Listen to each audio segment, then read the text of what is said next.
even this week, even though it's officially slammed shut, so to speak, there's still news, there's still stories, little side bits coming out around contracts, transfers, and other bits. And I mean, even we know Cody Gakpo renewed just before the end of the window. He was quite honest, wasn't he, in the interview, sort of, I think it's on international duty this week, that Bayern did solidly come for him, and they looked at Luis Diaz, and they obviously went one direction.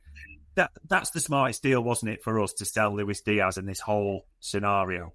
Yeah, I definitely think so. I think Diaz had a marginally better season than Gakpo maybe last season, but there wasn't a lot in it. And I think, you look at the age profile of the two players, the miles on Diaz's legs, and the fact that, the way he plays the game, you just think, although he's doing fantastically at Bayern, and I'm sure he will do that for a little while and he'll do well there.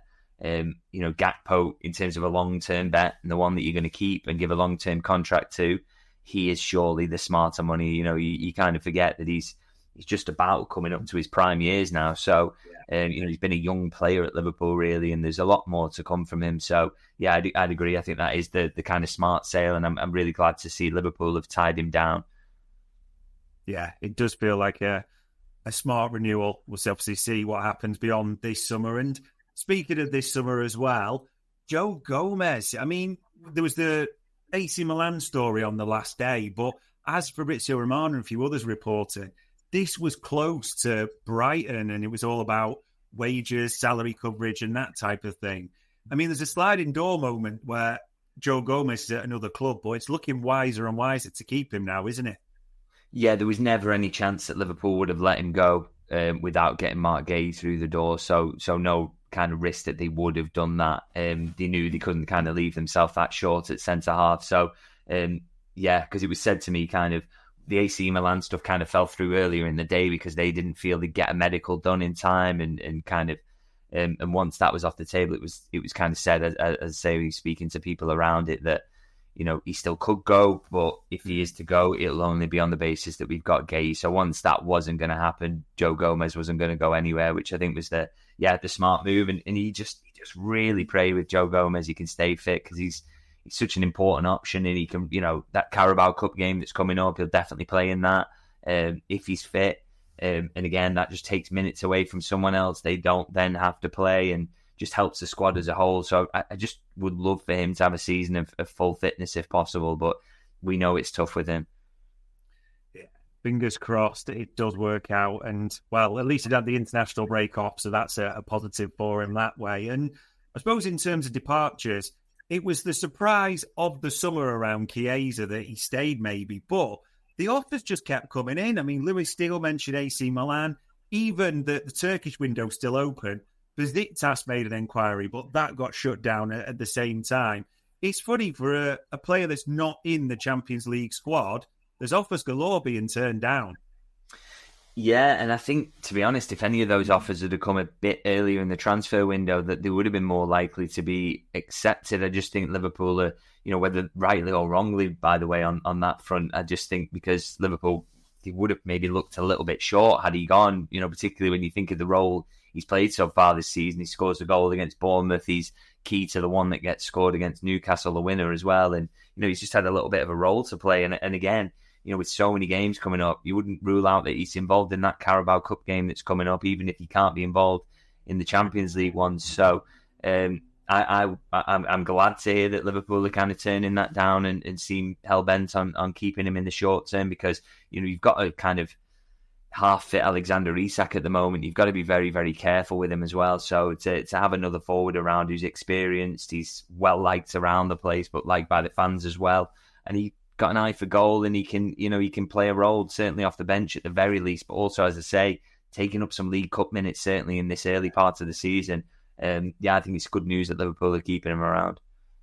Yeah, and a few more winners or key goals like the one against Bournemouth would be massively appreciated. And I suppose in terms of goals and assists and looking into the future a bit, we had Lewis Steele on, and he was talking about Michael Olise and recent links, and the famous or the infamous maybe Bayern Space on Twitter has mentioned it as well. This does seem to be one that, not for the now, but maybe for the summer after, a long-term Mo Salah replacement, seems to be gathering traction a little bit. Have you heard anything on this one at all?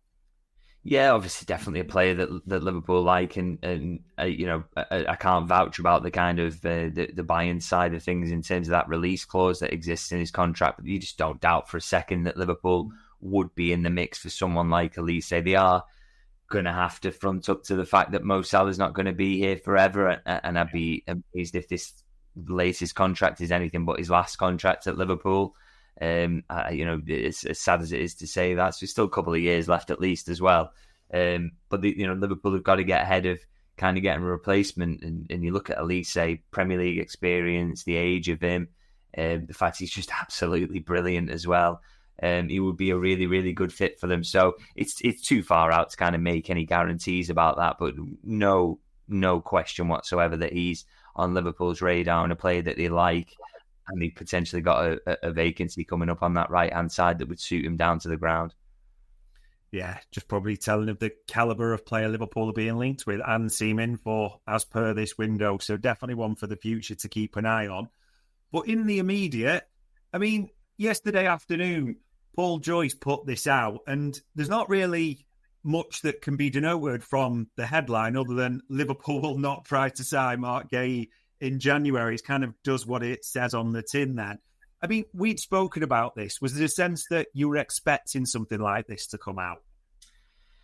I wasn't necessarily expecting it, but what I did, and I think when we spoke about Guehi after the window had closed, I was very keen to play down the idea that they automatically go for him in January because you just know how this recruitment staff works and what football's like and how quickly things change as well. So, it seems so logical, doesn't it, to go, oh yeah, well they've missed out on him there by basically a matter of hours. Really, we're very, very close to signing him. Surely, the next time the window opens, you just go and get him.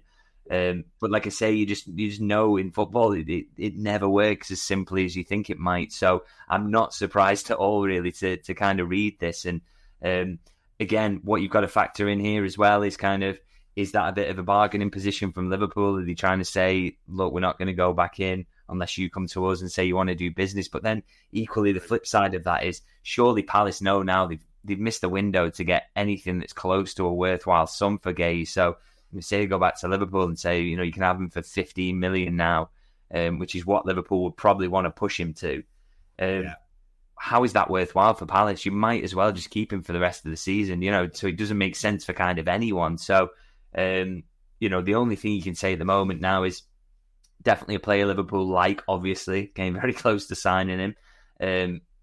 But we will see, because things will, even that kind of thingy, that interest that will be there at the end of the season, and maybe they can agree to sign him on a free transfer. Again, things change so quickly, and somebody else might come on the market who you think, do you know what, if Konate's going, we need X, Y, or Z instead of Marc Guehi. That's a better fit for us.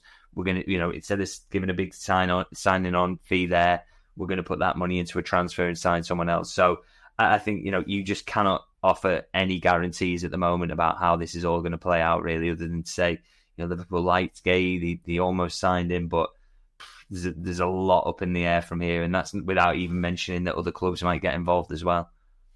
I mean, that's it. There's other clubs that have been linked, and people are obviously reckoning is that a plan, part of a negotiation style from Palace in that regard. But as you said, and I mean, there's so many boxes that are ticked. Homegrown, Premier League experienced, international leader and all those on a free. But come the end of the season, when we don't even know about Konate officially, or all the targets might all of a sudden become available who are higher in Liverpool's pecking order, might they?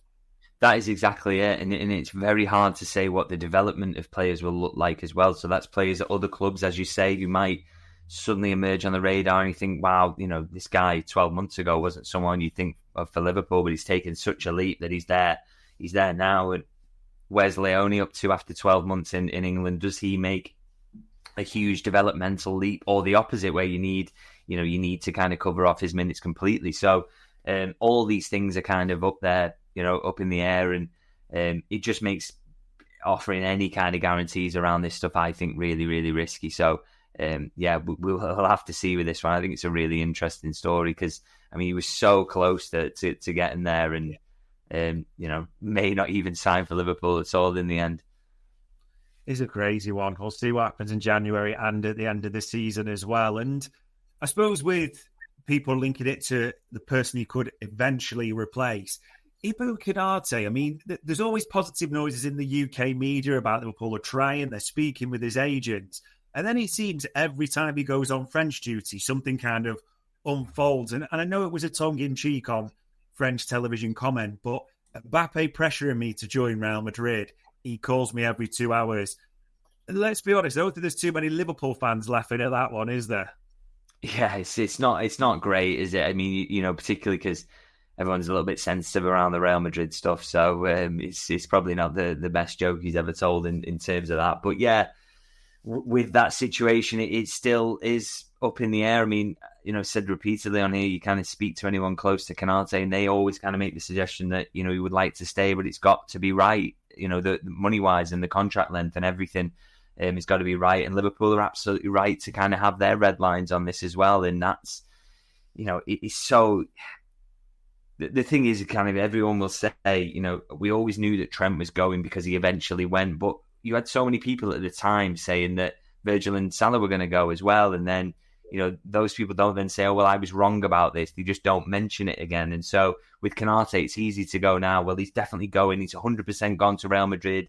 Doesn't want to sign a new contract and he's going to join them.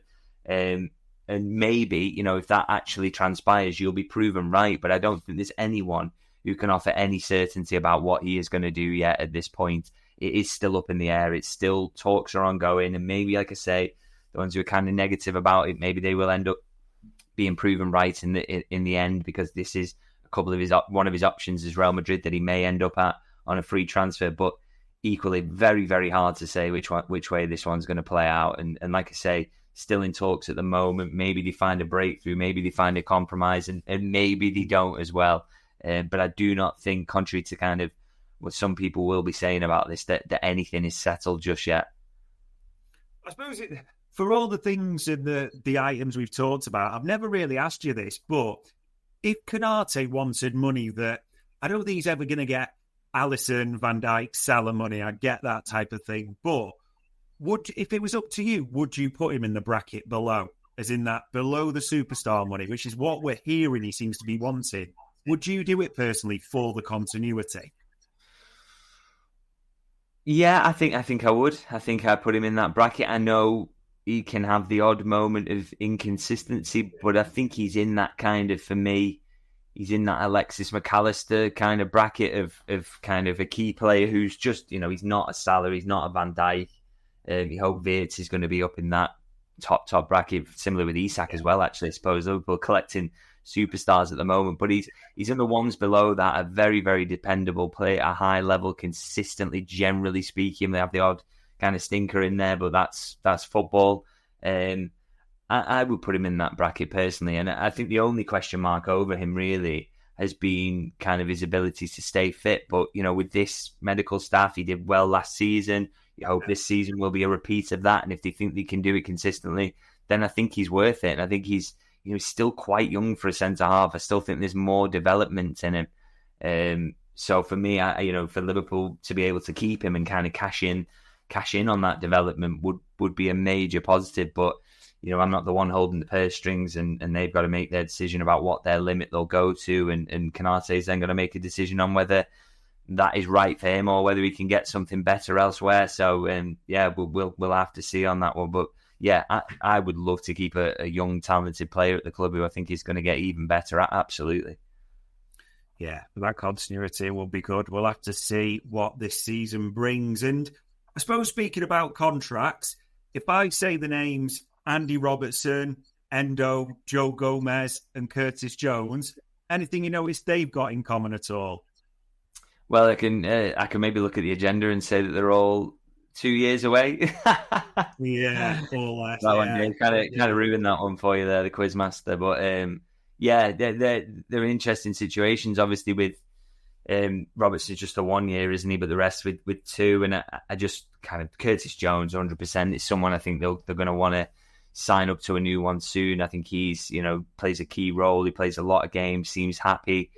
He's a local lad, and you want to keep them in and around the squad. But he's also, it's not just because he's a local lad. He's just a very, very important member of the squad who plays at a very high level. The rest, Robertson's an interesting one. That's kind of, he made the decision not to go this summer, and I understand that it was his decision. It wasn't kind of a case of the interest falling through. He decided that to stay. But whether that kind of turns itself into a new contract and wanting this role beyond this season, my feel is maybe he might just think it's time to kind of move on and see what's elsewhere and try something new, rather than tie himself down to being a backup for another season. Hard to predict, but that's where I lean with Endo again. I'm not sure they'll be kind of tripping themselves up to give another contract out to him, given his age. But again, and whether at the end of this season as well, he comes to the point where he thinks maybe time for me to move on and maybe go and play a bit more football before I finish up. And with Joe Gomez, obviously his injury problems as well means, again, I don't think Liverpool will be tripping over themselves to give him a new deal either. I think it's so interesting situations, all of them, but I think Jones is the only one that you could guarantee that Liverpool will be keen to give a new contract to be honest. I suppose with Jones as well, because he's kind of known that he's on one of the homegrown, so maybe not a pittance, but a lower salary in terms of Premier League players. But he will be looking at the others and going, well, hold on, you gave Gravenberch a big deal when he came in, McAllister and Szoboszlai. He will want that kind of parity, won't he? I mean, he might chase that, but whether he's kind of in that group of players, I'm not so sure. I don't know. I think you could make the case that Gravenberch is a more important player at the moment. I think McAllister is as well. I think there's a bit more development in Jones maybe before he reaches that level, as good as he is, and I love him as a player, by the way.